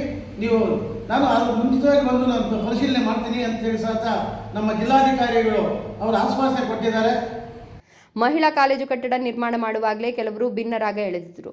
ನೀರು ಹೆಚ್ಚಾದರೆ ಕಾಲೇಜು ಮುಳುಗಿ ಹೋಗುತ್ತೆ ಅಂತ ಜನರು ಬೊಬ್ಬೆ ಹೊಡೆದಿದ್ರು. ಆದ್ದರಿಂದ ಕಾಮಗಾರಿ ಆಮೆಗತಿಯಲ್ಲಿ ನಡೆದು ಹೈಕೋರ್ಟ್ ನ್ಯಾಯಾಧೀಶರೇ ಸ್ಥಳಕ್ಕೆ ಬಂದು ಪರಿಶೀಲನೆ ನಡೆಸಿ ಕಾಮಗಾರಿಗೆ ಚುರುಕು ನೀಡುವಂತೆ ಮಾಡಿದ್ರು. ಈಗ ಅದೇ ಕಟ್ಟಡಕ್ಕೆ ಅಂಟಿಕೊಂಡಂತೆ ಲೇಔಟ್ಗಳು ತಲೆ ಎತ್ತಿದ್ರಿಂದ ನೀರು ಸರಾಗವಾಗಿ ಮುಂದಕ್ಕೆ ಹೋಗಲಾಗಿದೆ. ತೋಟಗಳಿಗೆ ನೀರು ನುಗ್ಗಿದೆ. ಅದನ್ನ ಜಿಲ್ಲಾಡಳಿತ ಯಾವ ರೀತಿ ನಿಭಾಯಿಸುತ್ತೋ ಕಾದ್ ನೋಡಬೇಕಿದೆ. KS ನಾರಾಯಣಸ್ವಾಮಿ, ಈ ನ್ಯೂಸ್ ಟಿವಿ, ಚಿಕ್ಕಬಳ್ಳಾಪುರ. ಸಮಾಜದಲ್ಲಿ ನಡೆಯುವ ಅಕ್ರಮ ಚಟುವಟಿಕೆಗಳ ಬಗ್ಗೆ ಪೊಲೀಸರಿಗೆ ಮಾಹಿತಿ ನೀಡುವ ವ್ಯಕ್ತಿ ಬದಲಾಗಿರುತ್ತಾನೆ. ನಿಮ್ಮ ಮೇಲಿನ ರೌಡಿ ಶೀಟರ್ ತೆಗೆಯಬೇಕೆಂದರೆ ನೀವು ಬದಲಾವಣೆ ಆಗಬೇಕೆಂದು ಆರಕ್ಷಕ ವೃತ್ತ ನಿರೀಕ್ಷಕ ಮುನಿಕೃಷ್ಣ ತಿಳಿಸಿದರು. ವಿನಾಕಾರಣ ತೊಂದರೆ ನಾವು ಯಾರಿಗೂ ಕೊಡಲ್ಲ. ನೀವು ಅನಾವಶ್ಯಕವಾಗಿ ನಿಮ್ಮ ವರ್ತನೆಗಳನ್ನ ತೋರಿಸ್ಬಿಟ್ಟು ನಿಮ್ಮನ್ನು ನೀವು ಪ್ರೂವ್ ಮಾಡ್ಕೊಳ್ಳೋಕೆ ಹೋಗಿ ಗುಡಿಬಂಡೆ ಪಟ್ಟಣದ ಪೊಲೀಸ್ ಠಾಣೆ ಆವರಣದಲ್ಲಿ ಆಯೋಜಿಸಿದ್ದ ರೌಡಿ ಶೀಟರ್ ಪೆರೇಡ್ನಲ್ಲಿ ಆರಕ್ಷಕ ವೃತ್ತ ನಿರೀಕ್ಷಕ ಮುನಿಕೃಷ್ಣ ಮಾತನಾಡಿ, ಸಮಾಜದಲ್ಲಿ ಅಕ್ರಮ ಅಥವಾ ಕೆಟ್ಟ ಚಟುವಟಿಕೆಗಳು ನಡೆಯುತ್ತಿರುವುದನ್ನು ನೀವು ಕಂಡ ತಕ್ಷಣ ಪೊಲೀಸರಿಗೆ ಮಾಹಿತಿ ನೀಡಿದಾಗ ಮಾತ್ರ ನೀವು ಬದಲಾವಣೆ ಆಗಿದ್ದೀರಾ ಎಂದು ನಂಬಬಹುದು ಹಾಗೂ ನಿಮ್ಮ ಮೇಲಿರುವ ರೌಡಿ ಶೀಟರ್ ತೆಗೆಯಬಹುದು. ಆದರೆ ತಾವು ಮಾಹಿತಿ ನೀಡುವ ಕೆಲಸ ಮಾಡುತ್ತಿಲ್ಲ ಅಂದರೆ ನೀವು ಬದಲಾವಣೆ ಆಗಿಲ್ಲ ಎಂದು ಅರ್ಥವಾಗುತ್ತೆ. ಅಕ್ರಮ ಚಟುವಟಿಕೆಗಳನ್ನು ಮಾಡಲು ಕುಮ್ಮಕ್ಕು ನೀಡುವುದು, ಅದನ್ನು ಮಾಡುವುದು ಕಾನೂನು ಅಪರಾಧವಾಗಿದೆ. ಮುಂದಿನ ದಿನಗಳಲ್ಲಿ ತಮ್ಮ ವ್ಯಾಪ್ತಿಯಲ್ಲಿ ನಡೆಯುವ ಅಕ್ರಮ ಚಟುವಟಿಕೆಗಳನ್ನು ತಡೆಯುವ ಕೆಲಸ ಮಾಡುವುದರ ಜೊತೆಗೆ ಪೊಲೀಸರಿಗೆ ಮಾಹಿತಿ ನೀಡಬೇಕು ಎಂದರು. ಹೌದಾ ಇಲ್ಲ, ನಮ್ಮ ಓಬಳೇಶ ಏನು ಹೇಳಿದ್ರೆ 100% ಅದು ನಮಗೆ ಕೊಟ್ಟಿರುವಂಥ ಅವಕಾಶ ನಾವು ತಿದ್ಕೊಬೇಕು, ನಾವು ಒಳ್ಳೆಯದಾಗಬೇಕು ಅಂತೇಳಿ ಪೊಲೀಸರು ನಮಗೆ ಮಾಡಿಕೊಟ್ಟಿರೋಂಥ ಅವಕಾಶ ಇದು ಅಂತ ಅವನು ಏನು ಹೇಳ್ದ ಅದು 100% ಸತ್ಯ. ಅದನ್ನು ಎಲ್ಲರೂ ನೀವು ಅರ್ಥ ಮಾಡ್ಕೊಬೇಕು. ಇದು ಒಂದು ಭಾಗ. ಇನ್ನೊಂದು ಭಾಗ, ನೀವುಗಳು ನಿಮ್ಮ ಮೇಲೆ ಆಲ್ರೆಡಿ ನಮ್ಮ ಹತ್ರ ರೆಕಾರ್ಡ್ಸ್ ಇರೋದ್ರಿಂದ ನಿಮ್ಮ ಊರುಗಳಲ್ಲಿ ಮತ್ತೊಂದರಲ್ಲಿ ಏನೇ ಘಟನೆ ನಡೆದ್ರು ನಾನು ಈಗಾಗಲೇ ಹೇಳ್ದಂಗೆ ನಿಮ್ಮ ಮಾಹಿತಿ ಕೊಡೋದಷ್ಟೇ ನಿಮ್ಮ ಕರ್ತವ್ಯ ಆಗಿರ್ತದೆ, ಬಿಟ್ಟರೆ ಅದರಲ್ಲಿ ಹೋಗಿ ನೀವು ಭಾಗಿಯಾಗೋದಲ್ಲ. ಏನು ಶಿವ, ಗೊತ್ತಾಯ್ತಲ್ಲ, ನೀವು ಭಾಗಿಯಾಗೋದ್ರಿಂದ ಮತ್ತಿನ್ನೊಂದು ಕೇಸ್ ನಿಮ್ಮ ಮೇಲೆ ಆಗ್ತದೆ. ಗೊತ್ತಾಯ್ತಾ? ನಡೆದಿದೆ ಕೂಡ ಅದು. ಇಲ್ಲ, ಅದನ್ನು ಅಡ್ವಾಂಟೇಜ್ ಮಾಡ್ಕೊಳ್ಳೋದಕ್ಕೆ ಅವಕಾಶ ಕೊಡಬಾರ್ದು ಅಂತಂದರೆ ಒಳ್ಳೆತನ ಬರಬೇಕು ಆಚೆಗೆ. ಇಲ್ಲಪ್ಪ, ನಿಮ್ಮಲ್ಲಿರೋ ಒಳ್ಳೆತನ ಆಚೆಗೆ ಬರಬೇಕು. ನಿಮ್ಮಲ್ಲಿರೋ ಒಳ್ಳೆತನ ನಾನು ಹೇಳಿದ್ನಲ್ಲ ಇಷ್ಟೊತ್ತು ಏನೋ ನಡೀತಿದೆ ಅಂತಂದಾಗ ನೀವು ನೇರವಾಗಿ ನಮ್ಗೆ ವರದಿ ಮಾಡಬೇಕು. ರೌಡಿಯನ್ನು ಎರಡು ಕಡೆ ಇದೆ. ಅದು ರೌಡಿ ಅನ್ನೋ ವಿಚಾರದಲ್ಲಿ ಕೆಲವರು ಅಡ್ವಾಂಟೇಜ್ ತಗೊಂತಾರೆ ಅನ್ನೋದು ಇದೆ. ಈ ವೇಳೆ ಪೆರೇಸಂದ್ರ ಆರಕ್ಷಕ ಉಪನಿರೀಕ್ಷಕಿ ಗುಣವತಿ, ಗುಡಿಬಂಡೆ ಆರಕ್ಷಕ ಉಪನಿರೀಕ್ಷಕ ರಮೇಶ್, ಎಸ್ಐ ಆನಂದ್, ಮುಖ್ಯಪೇದೆ ಶ್ರೀನಿವಾಸ, ಮಂಜುನಾಥ್, ನರೇಂದ್ರ, ಮಂಜು ನಾಯ್ಕ್ ಸೇರಿ ಇತರರು ಇದ್ದರು. ಮಂಜುನಾಥ್ ಬಿ, ಈ ನ್ಯೂಸ್ ಟಿವಿ, ಗುಡಿಬಂಡೆ. ವಿನಾಕಾರಣ ತೊಂದರೆ ನಾವು ಯಾರಿಗೂ ಕೊಡಲ್ಲ.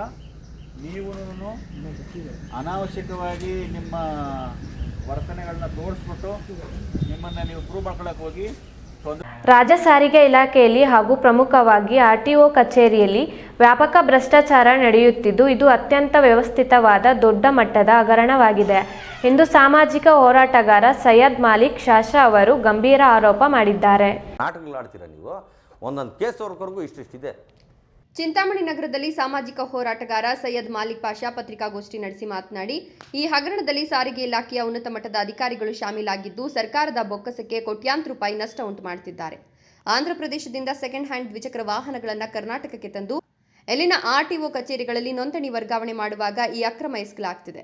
ಬೇರೆ ರಾಜ್ಯದ ಹಳೆಯ ನೋಂದಣಿ ಸಂಖ್ಯೆಯನ್ನು ಪರಿಶೀಲಿಸಿದ್ರೆ ಅದು ದ್ವಿಚಕ್ರ ವಾಹನ ಅಂತ ತೋರಿಸ್ತದೆ. ಆದರೆ ಕರ್ನಾಟಕದಲ್ಲಿ ಅದಕ್ಕೆ ಹೊಸ ನೋಂದಣಿ ಸಂಖ್ಯೆ ಜನರೇಟ್ ಆದಾಗ ಅದೇ ಸಂಖ್ಯೆಯಡಿಯಲ್ಲಿ ಆ ವಾಹನವನ್ನು ಲಾರಿ ಅಥವಾ ಬಸ್ ಅಂತ ದಾಖಲಿಸಲಾಗ್ತಿದೆ. ಇದು ಹೇಗೆ ಸಾಧ್ಯ ಅಂತ ಅವರು ಪ್ರಶ್ನಿಸಿದ್ರು. ನಾಟಕಗಳಾಡ್ತೀರಾ ನೀವು? ಒಂದೊಂದು ಕೇಸ್ ವರ್ಕರ್ಗೂ ಇಷ್ಟಿದೆ, ಅದೇನೋ ಡ್ಯಾಶ್ ಇದೆ, ನಾನು ಹೇಳ್ಕೋಬಾರ್ದು. ಸಣ್ಣ ಕೇಸ್ ವರ್ಕರ್ ಕ್ಲರ್ಕ್ಗಳು ಇಷ್ಟಿಷ್ಟು ಮಾತಾಡ್ತಾರೆ. ಏನು ರೀ ನಾಚಿಕೆ ಆಗಲ್ಲ? 1 ವರ್ಷದಿಂದ ನಮ್ಮ ಫೈಲ್ ಎಲ್ಲಿದೆ ನಿಮ್ಗೆ ಗೊತ್ತಿಲ್ಲ? ಯಾಕೆ ತನಿಖೆ ಮಾಡಿಲ್ಲ? ಅದು ಈ ಕೇರಳದಿಂದ ಅವರು ಕೇರಳ ಸರ್ಕಾರದವ್ರು ನಿಮ್ಗೆ ಲೆಟರ್ ಕೊಟ್ಟರೆ ನಾಚಿಕೆ ಆಗಲ್ವಾ? ಸರ್ಕಾರಕ್ಕೆ ನಾಚಿಕೆ ಆಗಲ್ವಾ? ನಾವು ಆ ಸರ್ಕಾರದ ಪಾರ್ಟಿಯವರೇ, ಬಟ್ ಹೇಳ್ಕೊಳಕ್ಕೆ ನಾಚಿಕೆ ಆಗುತ್ತೆ. ಹೇಳಿದ್ದೀನಿ, ನಮ್ಮ ಮರ್ಯಾದೆ ಹರಾಜಾಗುತ್ತೆ. ಕೇರಳ ಅಲ್ಲಿ ಇದು ಆಲ್ರೆಡಿ ನ್ಯೂಸ್ ಆಗಿದೆ. ಇಲ್ಲಿ ಆ ಕೇರಳ ಅವರದು ಈ ನ್ಯೂಸ್ ಇಲ್ಲಿಗೆ ಬರಬೇಕಾ? ಯಾರ ಮಾನ ಮರ್ಯಾದೆ ಹೋಗುತ್ತೆ ಹೇಳಿ? ಈ ಮಟ್ಟಕ್ಕೆ ನೀವು ಈ ಮಿನಿಸ್ಟ್ರು ನಿಗಾ ಹಿಡಿದಿರಾ? ಇವ್ರಿಗೆ ಸ್ವಚ್ಛತೆ ಕೊಟ್ಟಿರೋದು ಅಧಿಕಾರಿಗಳಿಗೆ ಇದು ದೊಡ್ಡ. ಬೆಂಗಳೂರು ಸೆಂಟ್ರಲ್ ಆರ್ಟಿಒ ಕಚೇರಿ ಒಂದರಲ್ಲೇ ಇಂತಹ ಸುಮಾರು 700ರಿಂದ 800 ವಾಹನಗಳ ಅಕ್ರಮ ನಡೆದಿರುವ ಶಂಕೆ ಇದೆ. ಪ್ರಸ್ತುತ ತಮ್ಮ ಬಳಿ ಇಂತಹ 48 ವಾಹನಗಳ ಸಂಪೂರ್ಣ ಅಧಿಕೃತ ದಾಖಲೆಗಳು ಲಭ್ಯ ಇವೆ ಅಂತ ಅವರು ಸ್ಪಷ್ಟಪಡಿಸಿದರು. ಈ ಬೃಹತ್ ಜಾಲದ ವಿರುದ್ಧ ಕಠಿಣ ಕ್ರಮ ಕೈಗೊಳ್ಳಬೇಕು ಅಂತ ಅವರು ಸಾರಿಗೆ ಇಲಾಖೆ ಹಾಗೂ ಸರ್ಕಾರವನ್ನು ಒತ್ತಾಯಿಸಿದ್ದಾರೆ. ಬಿದೇವಪ್ಪ, ಈ ನ್ಯೂಸ್ ಟಿವಿ, ಚಿಂತಾಮಣಿ. ಶಿಡ್ಲಘಟ್ಟ ವಿಧಾನಸಭಾ ಕ್ಷೇತ್ರದಲ್ಲಿ ಮತದಾರರ ಪಟ್ಟಿಯ ಸಮಗ್ರ ಪರಿಷ್ಕರಣೆ ಕಾರ್ಯ ಇನ್ನೇನು ಆರಂಭವಾಗಲಿದ್ದು, ನಮ್ಮ ಕಾಂಗ್ರೆಸ್ ಪಕ್ಷದ ಯಾವೊಬ್ಬ ಕಾರ್ಯಕರ್ತರ ಹೆಸರು ಕೂಡ ಕೈಬಿಟ್ಟು ಹೋಗದಂತೆ ಎಚ್ಚರಿಕೆ ವಹಿಸಬೇಕು ಎಂದು ಮುಖಂಡ BV ರಾಜೀವ್ಗೌಡ ತಿಳಿಸಿದರು.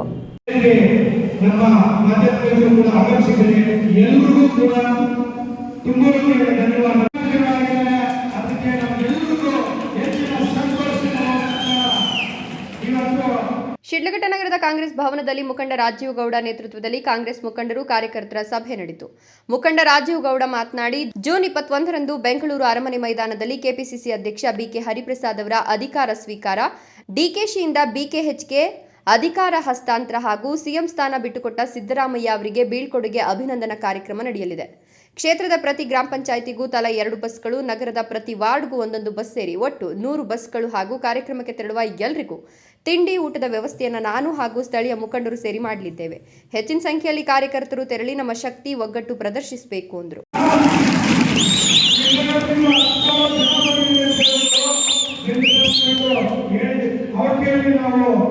ವಿಧಾನಸಭಾ ಕ್ಷೇತ್ರದಿಂದ ಹೋಗಿ ನಾವೆಲ್ಲ ಮುಖಂಡರು ವ್ಯಕ್ತಪಡಿಸಿಕೊಂಡು ನಾವೆಲ್ಲರೂ ಕೂಡ ಅವ್ರ ಕೈಯಲ್ಲಿ ನಾವೊಂದು ಹೆಸರು ಮಾಡ್ಕೊಂಡಂತದಕ್ಕೆ ನಾವು ಈ ಯಾರೋ ಜಿಲ್ಲೆ ರೋಡಲ್ಲೋ ಅದು ಇನ್ನೊಂದು ಹೇಳೋದಕ್ಕೆಲ್ಲ ನಾವು ತಲೆ ಕೆಡಿಸ್ಕೊಳ್ಳೋದು ಬೇಡ. ನಮ್ಮ ಏನು ಕಾನ್ಸಂಟ್ರೇಷನ್ ಪಕ್ಷ ಸಂಘಟನೆ ಮಾಡೋಣ, ಪ್ರತಿ ಬೂತ್ ಹೋಗೋಣ, ಎಲ್ಲ ಬರೋಬ್ಬ ಗ್ರಾಮ ಪಂಚಾಯತಿಗಳು, ಜಿಲ್ಲಾ ಪಂಚಾಯತಿ, ತಾಲೂಕು ಪಂಚಾಯತಿ, ನಗರದಲ್ಲಿ ನಗರಸಭಾ ಚುನಾವಣೆಗಳು ಗೆದ್ದು ಯಾರು ಹೇಳಿದ್ರೆ ಅವರಿಗೆ ಮುಖಾಂತರ ಮಾಡೋ ಕೆಲಸ ಮಾಡೋಣ ಅಂತ ಹೇಳ್ತಿದ್ದೇನೆ. ಎಲ್ಲರೂ ಒಳ್ಳೆಯದಾಗಲಿ. ನಮಸ್ಕಾರ, ಧನ್ಯವಾದಗಳು.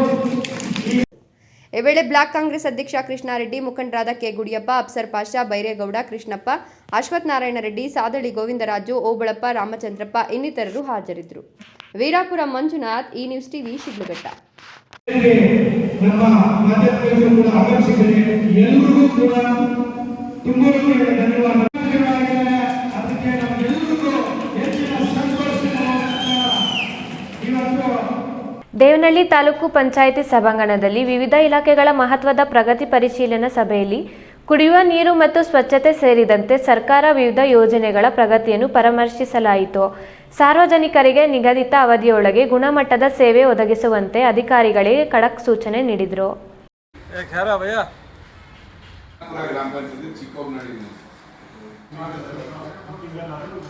ದೇವನಹಳ್ಳಿ ತಾಲೂಕು ಪಂಚಾಯಿತಿ ಸಭಾಂಗಣದಲ್ಲಿ ಇಒ ಎನ್ ಮುನಿರಾಜು ಅವರ ನೇತೃತ್ವದಲ್ಲಿ ವಿವಿಧ ಇಲಾಖೆಗಳ ಪ್ರಗತಿ ಪರಿಶೀಲನೆ ಸಭೆ ಜರುಗಿತು.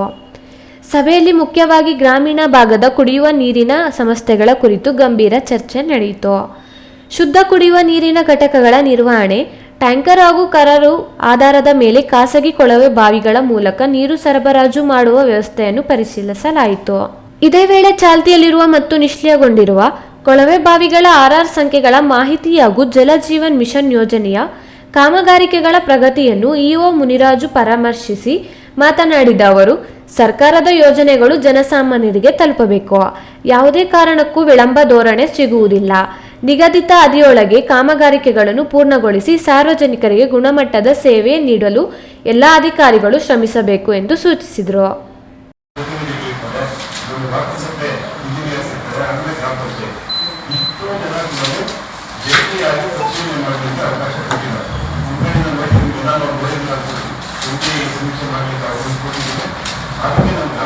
ಸಿಬ್ಬಂದಿ ಕೂಡ ಅವ್ರ ಜೊತೆ ಇದ್ದು ಯಾವ್ದಾದ್ರು ಆಕ್ಟಿವ್ ಆಗಿರ್ತಕ್ಕಂಥ ಬೋರ್ಡ್ಗಳಿದೆ ಕೂಡ ಏನು ಇದೆ ಅದನ್ನು ಇನ್ಸ್ಟಾಲ್ ಆಗಬೇಕು, ನೋಡ್ಕೋಬೇಕು.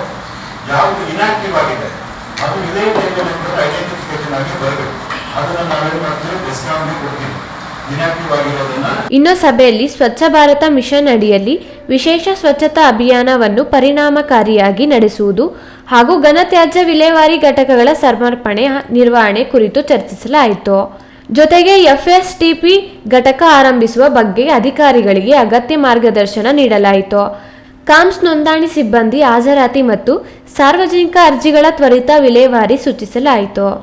ಸಭೆಯಲ್ಲಿ ಗ್ರಾಮೀಣ ಕುಡಿಯುವ ನೀರು ಮತ್ತು ನೈರ್ಮಲ್ಯ ವಿಭಾಗದ ಸಹಾಯಕ ಕಾರ್ಯಪಾಲಕ ಅಭಿಯಂತಹ ಭರತ್ ಕುಮಾರ್, ತಾಲೂಕು ಪಂಚಾಯಿತಿ ಸಹಾಯಕ ನಿರ್ದೇಶಕ ದುರ್ಗಪ್ಪ, ಅಮರನಾರಾಯಣ ಹಾಗೂ ವಿವಿಧ ಗ್ರಾಮ ಪಂಚಾಯಿತಿಗಳ ಅಭಿವೃದ್ಧಿ ಅಧಿಕಾರಿಗಳು ಉಪಸ್ಥಿತರಿದ್ದರು. Haider Sab, news TV, Devanahalli. ಬಾಗೇಪಲ್ಲಿ ಪಟ್ಟಣದ TAPCMS ಗೋದಾಮಿನ ಮುಂದೆ ರೈತರು ರಸಗೊಬ್ಬರ ಪಡೆಯಲು ಸಾಲುಗಟ್ಟಿ ನಿಂತಿದ್ದರು. ಅಗತ್ಯಕ್ಕೆ ಇರುವಷ್ಟು ರಸಗೊಬ್ಬರ ವಿತರಣೆ ಮಾಡುತ್ತಿಲ್ಲ ಎಂದು ಸರ್ಕಾರದ ವಿರುದ್ಧ ಆಕ್ರೋಶ ವ್ಯಕ್ತಪಡಿಸಿದ್ದಾರೆ.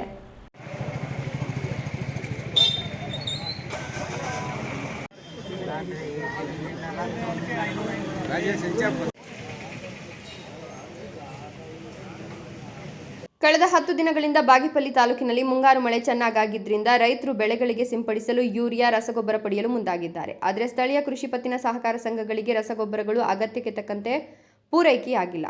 ಇದರಿಂದಾಗಿ ಬೆಳೆಗಳಿಗೆ ಅಗತ್ಯ ಇರುವಷ್ಟು ರಸಗೊಬ್ಬರ ವಿತರಣೆ ಮಾಡದೇ ಇರೋದ್ರಿಂದ ರೈತರು ಸಂಕಷ್ಟಕ್ಕೊಳಗಾಗಿದ್ದಾರೆ. ಬಾಗೇಪಲ್ಲಿ ಕೃಷಿ ಪತ್ತಿನ ಸಹಕಾರ ಸಂಘದಲ್ಲಿ ಗುರುವಾರ ದಿನಕ್ಕೆ 330 ಮೂಟೆಗಳು ದಾಸ್ತಾನು ಇದೆ. ದಾಸ್ತಾನು ಇರುವ ಮೂಟೆಗಳನ್ನು ವಿತರಿಸಲು TAPMS ಕಾರ್ಯದರ್ಶಿ ಮಂಜುನಾಥ್ ರೈತರಿಗೆ ಟೋಕನ್ಗಳನ್ನು ವಿತರಿಸಿದ್ದಾರೆ. 1 ಎಕರೆಗೆ 1 ಯೂರಿಯಾ ಮೂಟೆ ಮಾತ್ರ ರೈತರಿಗೆ ವಿತರಿಸಲಾಗಿದೆ. ಆದರೆ 2, 3, 4 ಎಕರೆಗಳು ಇರುವ ರೈತರಿಗೆ ಕೇವಲ 1 ಮೂಟೆ ರಸಗೊಬ್ಬರ ವಿತರಣೆ ಮಾಡಲಾಗಿದೆ. ಇದರಿಂದ ರೈತರು ಅಗತ್ಯ ಇರುವಷ್ಟು ರಸಗೊಬ್ಬರದ యూరియా మూటಗಳನ್ನು వితరిಸಬೇಕು ಅಂತ అధికారిಗಳಿಗೆ మನవి ಮಾಡಿದ್ದಾರೆ.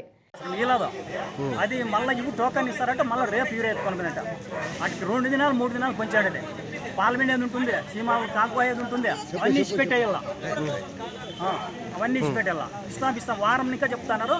నిన్న ఎవడో 5 గంటలు టోకన్ ఇచ్చినారు ఉండే వాళ్ళకి కాసుకోని ఉండే ఎట్లా పాల్మెంట్ ఏది ఉంటుంది 3-5-15 దగ్గర యూరియా మూట ఉంది. ಇನ್ನು TAPCMS ಗೋದಾಮಿನ ಮುಂದೆ ರಸಗೊಬ್ಬರ ಪಡೆಯಲು ರೈತರು ಸಾಲುಗಟ್ಟಿ ನಿಂತಿದ್ರು. ಮಹಿಳೆಯರು, ವೃದ್ಧರು ಸಾಲಿನಲ್ಲಿ ನಿಂತಿದ್ದರಿಂದ ಕೈಕಾಲುಗಳ ನೋವುಗಳ ಭರಿಸದೆ ಪ್ರಯಾಸಪಟ್ಟರು. ಬೆಳಗಿನ ಅವಧಿಯಲ್ಲಿ ವಿವಿಧ ಗ್ರಾಮಗಳಿಂದ ರೈತರು ಆಗಮಿಸಿದ್ರು. ತಿಂಡಿ ನೀರು ಸಿಗದೆ ಟೋಕನ್ ಪಡೆಯಲು ಹರಸಾಹಸ ಪಟ್ಟರು. ಇನ್ನೂ ತೊಂದರೆ ಆಗ್ತಾ ಇದೆ, ಸರಿಯಾದ ರೀತಿಯಲ್ಲಿ ಸಿಗ್ತಾ ಇಲ್ಲ. ಯಾಕಂದರೆ ಇವಾಗ ಮಳೆ ಬೀಳ್ತಾ ಇದೆ, ಅದಕ್ಕೋಸ್ಕರ ಇನ್ನೂ ಹೆಚ್ಚಿನ ಸಂಖ್ಯೆಯಲ್ಲಿ ಬರಬೇಕಂತ ನಮ್ಮ ರೈತರಿಂದ ಮನವಿ ಮಾಡ್ತಾ ಇದ್ದೀವಿ. ಬರ್ತಾ ಇರುವಂಥ ರಸಗೊಬ್ಬರ ಸಾಲ್ತಾ ಇಲ್ಲ ರೈತರಿಗೆ. ಪ್ರತಿ ವರ್ಷವೂ ಬಿತ್ತನೆ ಬೀಜ ಮತ್ತು ರಸಗೊಬ್ಬರ ಪಡೆಯಲು ಟೋಕನ್ಗೆ ಒಂದ್ಸಲ ಮತ್ತು ರಸಗೊಬ್ಬರ ಪಡೆಯಲು ಮತ್ತೊಂದು ಸಲ ರೈತರು ಸರತಿ ಸಾಲಿನಲ್ಲಿ ಗಂಟೆಗಟ್ಟಲೆ ಕಾಯಬೇಕಿದೆ. ಮುಂಗಾರು ಮಳೆಯ ಮುನ್ನ ಸರ್ಕಾರ ಬಿತ್ತನೆ ರಸಗೊಬ್ಬರ ಅಗತ್ಯ ಇರುವ ಬೇಡಿಕೆಯಷ್ಟು ಸರಬರಾಜು ಮಾಡ್ತಿಲ್ಲ. ಸರತಿ ಸಾಲಿನಲ್ಲಿ ನಿಂತು ರಸಗೊಬ್ಬರ ಪಡೆಯುವುದು ತಪ್ಪಿದ್ದಲ್ಲ ಅಂತ ರೈತರು ಸರ್ಕಾರದ ವಿರುದ್ಧ ಕಿಡಿಕಾರಿದ್ದಾರೆ. PS Rajesh, news TV, Bagepalli.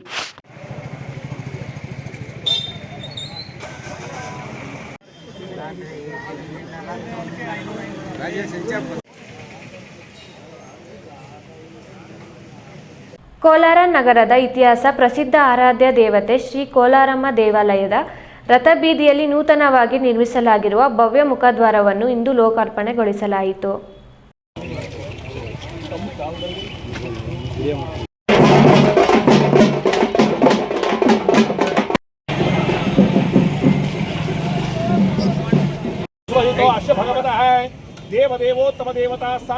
Shri Kolaramma ದೇವಾಲಯದ ರಥಬೀದಿಯ ನೂತನ ಮುಖ್ಯ ದ್ವಾರವನ್ನು ವಿಧಾನ ಪರಿಷತ್ ಶಾಸಕ ML ಅನಿಲ್ ಕುಮಾರ್ ಮತ್ತು ಜಿಲ್ಲಾಧಿಕಾರಿ Dr. MR ರವಿ ಅವರು ಲೋಕಾರ್ಪಣೆಗೊಳಿಸಿದರು. ಮುಖ್ಯ ದ್ವಾರ ಉದ್ಘಾಟನೆಗೂ ಮುನ್ನ ದೇವಾಲಯದ ಸಾಂಪ್ರದಾಯಿಕ ವಿಧಿವಿಧಾನಗಳಂತೆ ಗೋಪೂಜೆ ಹಾಗೂ ಬಿಂಬ ದರ್ಶನ ಕಾರ್ಯಕ್ರಮಗಳನ್ನು ಅತ್ಯಂತ ಶ್ರದ್ಧಾ ಭಕ್ತಿಯಿಂದ ನೆರವೇರಿಸಲಾಯಿತು.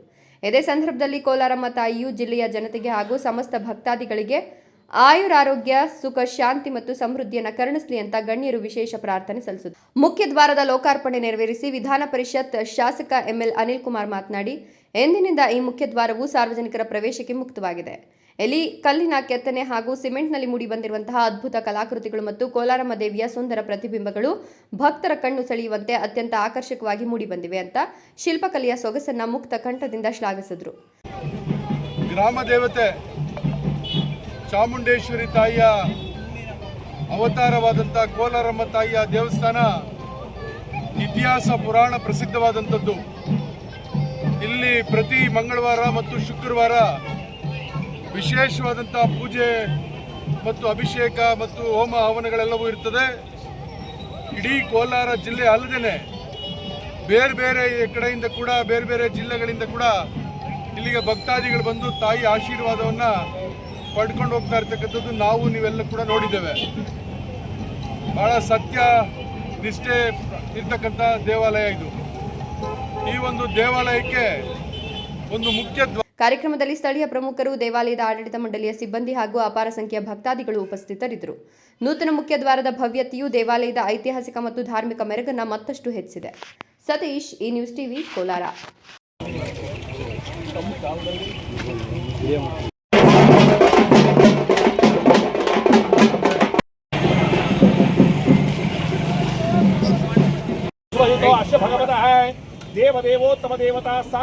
ಇದೀಗ ವಿರಾಮದ ನಂತರ ಈ ನ್ಯೂಸ್ ಟಿವಿ ಮುಂದುವರಿಯುತ್ತದೆ.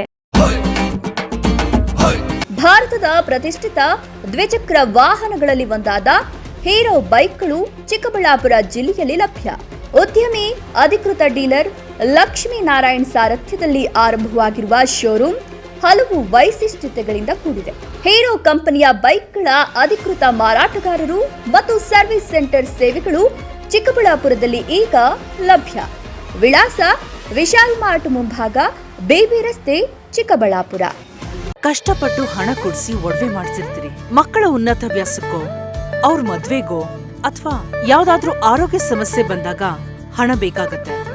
ಆ ಚಿನ್ನವನ್ನ ಮಾರೋಕೆ ಅಂತ ಹೋದಾಗ ಬೇಕಾ ಬಿಟ್ಟಿ ಬೆಲೆ ಕೇಳ್ತಾರೆ ಅನ್ನೋ ಚಿಂತೆಲಿದ್ದೀರಾ? ಇನ್ನು ಮುಂದೆ ಆ ಚಿಂತೆ ಮಾಡೋ ಪ್ರಮೇಯನೇ ಇಲ್ಲ. ಹಿಂದೆ ಹಿಂದೂಸ್ತಾನ್ ಗೋಲ್ಡ್ ಕಂಪನಿಗೆ ಬನ್ನಿ. ತಾವು ಅಡ ಇಟ್ಟಿರೋ ಚಿನ್ನವನ್ನ ತಕ್ಷಣ ಬಿಡಿಸಿ ಇಂದಿನ ಆನ್ಲೈನ್ ಬೆಲೆಗೆ ಕೊಂಡ್ಕೊಂಡು ಕೂಡಲೇ ಬಾಕಿ ಹಣವನ್ನ ನಿಮ್ ಕೈ ಕೊಡ್ತಾರೆ. ನಿಮ್ಮ ಕನಸಿನ ಸಾಕಾರಕ್ಕೆ ಜೊತೆ ಆಗ್ತಾರೆ. ಹಿಂದೂಸ್ತಾನ್ ಗೋಲ್ಡ್ ಕಂಪನಿ, ಇದು ನಿಮ್ಮ ಕಂಪನಿ ಅಲ್ಲ, ನಮ್ಮೆಲ್ಲರ ಕಂಪನಿ. ವಿರಾಮದ ನಂತರ ಈ ನ್ಯೂಸ್ ಟಿವಿಗೆ ಸ್ವಾಗತ. ಇದೀಗ ಸಂಕ್ಷಿಪ್ತ ಸುದ್ದಿಗಳು. ಗೌರಿಬಿದನೂರು ನಗರದ ಸರ್ಕಾರಿ SSCA ಪದವಿ ಪೂರ್ವ ಕಾಲೇಜಿನಲ್ಲಿ ಬುಧವಾರದಂದು ತಾಲೂಕು ಕಾನೂನು ಸೇವಾ ಸಮಿತಿ, ವಕೀಲರ ಸಂಘದ, ತಾಲೂಕು ಆಡಳಿತ ಮತ್ತು ಸರ್ಕಾರದ ವಿವಿಧ ಇಲಾಖೆಗಳ ಸಂಯುಕ್ತಾಶ್ರಯದಲ್ಲಿ ವಿಶ್ವ ಬಾಲ ಕಾರ್ಮಿಕರ ಪದ್ಧತಿ ವಿರೋಧಿ ದಿನಾಚರಣೆಯನ್ನು ಆಯೋಜಿಸಲಾಗಿತ್ತು. ಕಾರ್ಯಕ್ರಮವನ್ನು ಉದ್ಘಾಟಿಸಿದ ಹೆಚ್ಚುವರಿ ಸಿವಿಲ್ ನ್ಯಾಯಾಧೀಶೆ ಪುಷ್ಪಾ ಮಾತನಾಡಿ, ಶಾಲೆಯಲ್ಲಿರುವ ಪ್ರತಿಯೊಂದು ಮಗುವು ವಿದ್ಯೆ ಕಲಿಬೇಕು. ನಿಮ್ಮ ಸುತ್ತಮುತ್ತಲಿನ ಯಾವುದೇ ಮಗು ಬಾಲಕಾರ್ಮಿಕ ಪದ್ಧತಿಯಲ್ಲಿದೆ ಎಂದು ಕಂಡುಬಂದಲ್ಲಿ ಆ ಬಗ್ಗೆ ಶಾಲೆಯ ಶಿಕ್ಷಕರಿಗೆ ಮಾಹಿತಿ ನೀಡಬೇಕು. ಶಿಕ್ಷಣವು ಬಡತನವನ್ನು ಹೋಗಲಾಡಿಸುವ ಶಕ್ತಿಯನ್ನು ಹೊಂದಿದೆ. ಬಾಲಕಾರ್ಮಿಕ ಪದ್ಧತಿಯನ್ನು ತಡೆಗಟ್ಟುವಲ್ಲಿ ವಿದ್ಯಾರ್ಥಿಗಳು ಪಾತ್ರ ಮಹತ್ವವಾದದ್ದು ಎಂದು ಹೇಳಿದರು. ಇದೇ ವೇಳೆ ಪ್ರಧಾನ ಸಿವಿಲ್ ನ್ಯಾಯಾಧೀಶ ಗಣೇಶ್ ಎನ್, ವಕೀಲರ ಸಂಘದ ಅಧ್ಯಕ್ಷ ದಿನೇಶ್ ಕುಮಾರ್, ಸಹಾಯಕ ಸರ್ಕಾರಿ ಅಭಿಯೋಜಕ ಫಯಾಜ್ ಪಟೇಲ್, ಕಾಲೇಜಿನ ಪ್ರಾಂಶುಪಾಲಕ ಜಿವಿ ಶ್ರೀನಿವಾಸ, ಕಾರ್ಮಿಕ ನಿರೀಕ್ಷಕ ಹರೀಶ್ ಕುಮಾರ್, ಉಪವಲಯ ಅರಣ್ಯಾಧಿಕಾರಿ ವಾಸು ಸೇರಿದಂತೆ ಇನ್ನಿತರರು ಉಪಸ್ಥಿತರಿದ್ದರು. ಕೊನೆಯದಾಗಿ ಮತ್ತೊಮ್ಮೆ ಹೆಡ್ಲೈನ್ಸ್. ಹೆಂಡತಿ ಮೇಲೆ ಅನುಮಾನ, ಗಾಂಜಾ ನಶೆಯಲ್ಲಿ ಪ್ರೀತಿಸಿ ಕೈ ಹಿಡಿದಿದ್ದವಳನ್ನೇ ಕೊಲೆಗೈದು ಠಾಣೆಗೆ ಶರಣಾದ ಗಂಡ. ಹಾಲು ಉತ್ಪಾದಕರ ಸಂಘದಲ್ಲಿ ಭ್ರಷ್ಟಾಚಾರದ ವಾಸನೆ, ಆಡಿಟ್ನಲ್ಲಿ ಹಣ ದುರುಪಯೋಗ ಪತ್ತೆಯಾಗುತ್ತಿದ್ದಂತೆ ಕಾರ್ಯದರ್ಶಿ ವಿರುದ್ಧ ಹಾಲು ಉತ್ಪಾದಕರು ಆಕ್ರೋಶ. ಖಾಸಗಿ ಬಸ್ಗಳ ಧನದಾಹ, ಫುಟ್ಬೋರ್ಡ್ ಮೇಲಷ್ಟೇ ಅಲ್ಲ, ರೂಟ್ ಟಾಪ್ ಮೇಲೂ ವಿದ್ಯಾರ್ಥಿಗಳು ಪ್ರಯಾಣ, ಕಣ್ಣು ಮುಚ್ಚಿ ಕುಳಿತ ಇಲಾಖೆಗಳು. ಚಿಕ್ಕಬಳ್ಳಾಪುರದಲ್ಲಿ ಎದ್ದು ನಿಂತ ಲೇಔಟ್, ಮುಳುಗಿದ ಕೃಷಿ ತೋಟಗಳು, 10 ಎಕರೆ ಬೆಳೆ ನಾಶ, ಸಂಸದರು ಮತ್ತು ಡಿಸಿ ಮೊರೆ ಹೋದ ಗ್ರಾಮಸ್ಥರು. ಸುದ್ದಿ ಸ್ವರಸ್ಯಕ್ಕಾಗಿ ತಪ್ಪದೆ ವೀಕ್ಷಿಸಿ ಈ ನ್ಯೂಸ್ ಟಿವಿ.